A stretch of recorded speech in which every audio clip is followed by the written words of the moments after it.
Hi friends, నేను మీ శివ. మీరు చూస్తున్నారు Shiva icon vlogs YouTube channel. Final గా నేనైతే మన నెల్లూరు అయోధ్య రామ మందిర్కి అయితే వచ్చేసాను. ఈ రామ మందిర్ అయితే మన Nellore NTR Nagar SVGS college grounds దగ్గర నిర్మించారు. ఇక్కడైతే ప్రతి సంవత్సరం ఎగ్జిబిషన్ అనేది నిర్వహిస్తుంటారు. ఈ సంవత్సరం ఎగ్జిబిషన్ తో పాటు రామ మందిర్ కూడా నిర్మించారు. ఈ ఎగ్జిబిషన్ కి పర్ హెడ్ 100 రూపీస్ అని ఛార్జ్ చేస్తున్నారు. మేమైతే ఎంట్రీ టికెట్ తీసుకుని లోపలికి అయితే వచ్చేసాము. లోపలికి రాగానే మనకి అయోధ్య రామ మందిర్ పై భాగం అయితే కనిపిస్తూ ఉంటది. అలా కొద్దిగా ముందుకు రాగానే మనకి హాయ్ చెప్తూ take a selfie with cute animals అనే బ్యానర్ అయితే ఒకటి కనిపిస్తూ ఉంటది. నేనైతే ఆ క్యూట్ యానిమల్స్ కి హాయ్ చెప్పి సెల్ఫీ కాకుండా ఏకంగా సెల్ఫీ వీడియోనే తీసుకున్నాను. ఇక్కడే మనకి ప్రపంచంలోని 7 అద్భుతాలను అయితే ఒక బ్యానర్ రూపంలో చూపించడం జరిగింది. ఇక్కడున్న అన్ని ఇమేజెస్ లోకి తాజ్మహల్ ఇమేజ్ అయితే చాలా అద్భుతంగా చూడడానికి రియలిస్టిక్ గా అయితే ఉంది. ఇక ఇక్కడి నుంచి కొంచెం లోపలికి రాగానే మనకైతే అయోధ్య రామ మందిర్ బాగా పూర్తిగా కనిపిస్తుంది. ఈ రామ మందిర్ నమూనా అయితే అచ్చం అయోధ్యలో ఉండే ఒరిజినల్ రామ మందిర్ లాగా అయితే అద్భుతంగా ఉంది. ఈ అద్భుతమైన రామ మందిర్ నమూనాని 100 మంది కళాకారులు దాదాపు 2 నెలల పాటు కష్టపడి నిర్మించారు. రామ మందిర్ ముఖద్వారం వద్ద అయితే ఇరువైపుల ఏనుగులతో మన గరుత్మంతుల స్వామి వారైతే దర్శనమిస్తారు. అలా లోపలికి వెళ్తూ గమనిస్తే ఈ రామ మందిర్ నమూనాని ఎంత చక్కగా నిర్మించారో అనేది అర్థమవుతుంది. అలా నడుచుకుంటూ నేనైతే లోపలికి వచ్చేసాను. ఈ రామ మందిర్ లోకి వచ్చిన తర్వాత ప్రతి ఒక్కరు చూపైతే ఈ సీలింగ్ పైన ఉన్న డిజైన్ కి అట్రాక్ట్ అవుతుంది. పర్సనల్ గా నాకైతే ఈ సీలింగ్ డిజైన్ అయితే చాలా బాగా నచ్చింది. ఈ డిజైన్ అయితే ప్యూర్ ఆర్ట్ వర్క్ అనమాట. ఇలాంటి డిజైన్లు చేయాలంటే ఎంతో అనుభవం అయితే ఉండాలి. ఇది నిర్మించిన కళాకారులకు అయితే మనం హ్యాట్స్ ఆఫ్ చెప్పి తీరాల్సిందే. ఫైనల్ గా నాకైతే ఆ అయోధ్య రాముని దర్శనం అయితే అయ్యింది.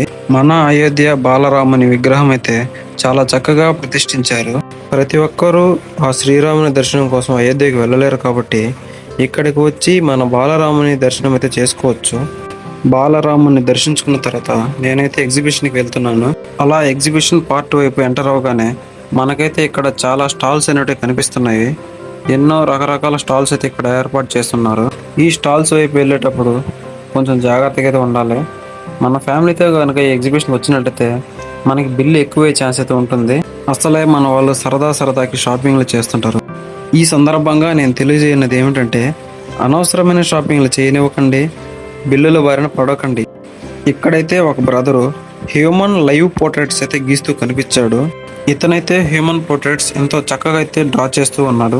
టాలెంట్ ఉన్నవాడు ఎక్కడైనా బ్రతికేస్తాడని ఈ బ్రదర్ని చూస్తే అర్థమవుతుంది. ఇక ఇక్కడి నుంచి రకరకాల గేమ్స్ ఉండే స్టాల్స్ అయితే కనిపించడం మొదలయ్యాయి. మేమైతే ఈ గేమ్ని రింగ్ ఆట అని అంటాము. మరి మీరేమంటారో కామెంట్ పెట్టండి. నేనైతే సరదాగా ఒక గేమ్ అయితే ఆడాను. ఈ గేమ్ 50 రూపీస్ ఇస్తే 6 రౌండ్స్ ఆడొచ్చు. ఆ 6 రౌండ్స్లో ఒక రౌండ్ మాత్రమే ఆ బెలూన్ అనేది పగులుతుంది. ఆ మిగతా 5 రౌండ్లు గోవిందా గోవిందా. ఫైనల్గా నాకైతే ఒకటి అర్థమైంది. ఈ తాత ఏదో బ్లాక్ మ్యాజిక్ చేస్తున్నాడని అనుకుంటున్నాను. అది కూడా ఒక రకమైన టాలెంటే, దాన్ని మనం గౌరవించాలి. కోటి విద్యలు కూటి కొరకు అంటే ఇదేనమాట. ఇది కూడా ఒక పెద్ద జాదు మంత్ర గేమే. ఈ గేమ్లో మనం అనుకున్న నంబర్ డిజిట్ని స్కోర్ చేయడం అంటే ఒక పెద్ద సాహసమనే చెప్పుకోవచ్చు. ఇక్కడ ఇలా చాలా గేమ్స్ అయితే ఉన్నాయి. మన సరదా కోసం అయితే ఒకసారి ట్రై చేయొచ్చు. మీరు కనుక ఇక్కడ వచ్చుంటే మీరు ఏ గేమ్ ట్రై చేశారో కింద కామెంట్ అయితే పెట్టండి. ఇప్పుడైతే నేను ఫన్ రైడ్ జోన్లోకి అయితే ఎంటర్ అయ్యాను. ఇదిగో నా వెనకాల కనిపిస్తుంది కదా, ఇదే జెయింట్ వీల్. నేనైతే దీన్ని ఇప్పటివరకు 2 సార్లు ఎక్కాను. 3వ సారి ఎక్కే సాహసం అయితే అస్సలే చేయను. ఇక జీవితంలో దీని జోలికి వెళ్ళకూడదని డిసైడ్ అయిపోయాను. ఇదైతే ఎన్నిసార్లైనా ఎక్కుతాను. ఇదిగో దీని గురించి చెప్పాలంటే ఇది ఎక్కిన కాడి నుంచి మైండ్లో ఒకటే రన్ అవుతుంటుంది.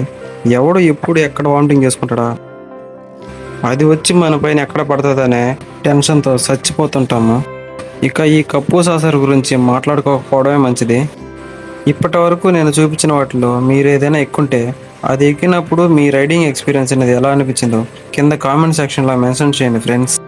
ఇక అంతే ఫ్రెండ్స్, మీరు కనుక ఈ రామ మందిర్ని విజిట్ చేస్తుంటే ఈ రామ మందిర్ నమూనా అనేది మీకు ఎలా అనిపించింది, ఇక్కడ మీరు ఎలాంటి రైడింగ్ ఎక్స్పీరియన్సెస్ అని చేశారు అనేటివి కామెంట్ సెక్షన్లో మెన్షన్ చేయండి. ఈ వీడియో కనుక మీకు నచ్చినట్లయితే వీడియోని లైక్ చేయండి, మీ ఫ్రెండ్స్కి షేర్ చేయండి. ఇలాంటి మరిన్ని వీడియోస్ కోసం మన ఛానల్ని అయితే సబ్స్క్రైబ్ చేసుకోండి. మన ఛానల్లో వీడియో పోస్ట్ చేసిన వెంటనే మీకు నోటిఫికేషన్ వచ్చేలా గంట సింబల్ని అయితే యాక్టివేట్ చేసుకోండి ఫ్రెండ్స్. మరొక మంచి వీడియోతో మీ ముందుకు వస్తాను. అంతవరకు సెలవు. Bye bye friends.